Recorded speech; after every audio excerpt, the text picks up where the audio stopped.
কোন কোন প্রাণী দ্বারা জলাতঙ্ক রোগ ছড়ায়? আজকে আমরা জেনে নেব কোন কোন প্রাণী কামড় দিলে অথবা আঁচড় দিলে জলাতঙ্ক রোগ হওয়ার সম্ভাবনা থাকে। চলুন আজকে জেনে নেই।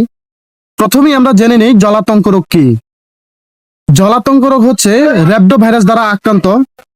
এই র্যাবডো ভাইরাস কোন কোন প্রাণী দ্বারা আক্রান্ত হবেন? চলুন সেই প্রাণীগুলোর নাম জেনে নেই।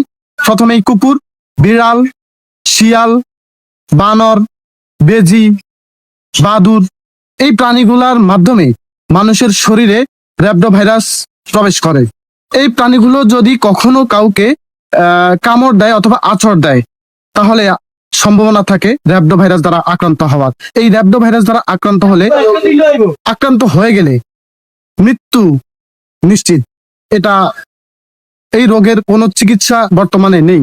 তবে হ্যাঁ, এই রোগ প্রতিরোধ করার জন্য আগেই আপনাকে একটা ভ্যাকসিন দিতে হবে।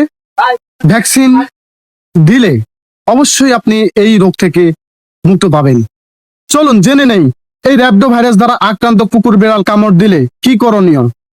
প্রথমেই আক্রান্ত স্থান যেখানে কামড় দিয়েছে বা আঁচড় দিয়েছে সেখানে 20 মিনিট পচা সাবান অথবা কাপড় কাচানোর সাবান দিয়ে ধুয়ে নিতে হবে ভালোভাবে। 20 মিনিট ধরে ধুইতে হবে।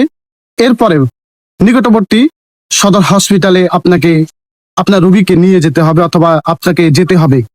তাহলেই এই রোগ থেকে বাঁচার সম্ভাবনা রয়ে যায়। চলুন কি কি লক্ষণ দেখলে বুঝবেন যে আপনি এর র্যাবডো ভাইরাস বা র্যাবিক্স আক্রান্ত হয়েছেন। চলুন, প্রথমত হচ্ছে আক্রান্ত ব্যক্তি পূর্বে বিড়াল বা কুকুরের কামড় খেয়েছে এমন ইতিহাস থাকবে, বা বানরের এরকম প্রাণীর কামড় খেয়েছে এরকম ইতিহাস থাকবে, এবং জ্বর হবে। যে জায়গায় কামড় দিয়েছে সেই জায়গায় প্রচন্ড ব্যথা করবে।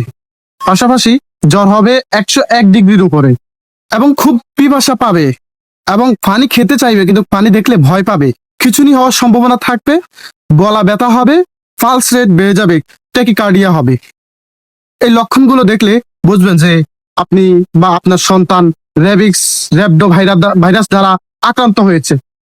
এই আক্রান্ত ব্যক্তিকে মুহূর্তের মধ্যেই আপনাকে সদর হসপিটালে অথবা নিকটবর্তী হসপিটালে নিয়ে যেতে হবে।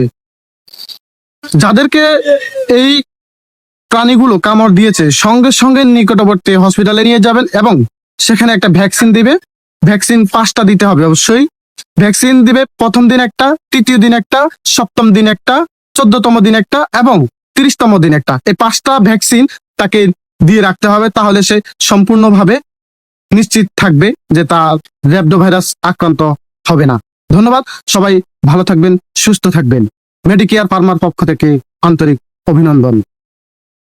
আসসালামু আলাইকুম।